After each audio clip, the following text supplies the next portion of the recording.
I'm not used to these cameras all over my face, you know what I mean? No, man. I'm Alonso, I'm the foreman here, and we're going to show you guys how installing push piers can affect your landscaping.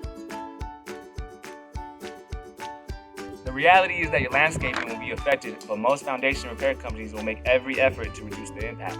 In some cases, they may do a very basic touch-up where the repair was made. Just ask your foreman.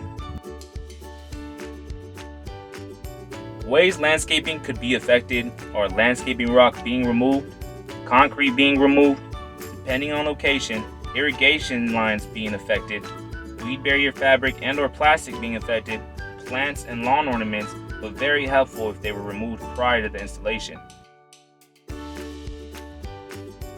Ways foundation companies help reduce damage to landscaping are laying out plastic to return the soil, laying down plywood or heavy equipment to roll over, and safely removing lawn ornaments and plants.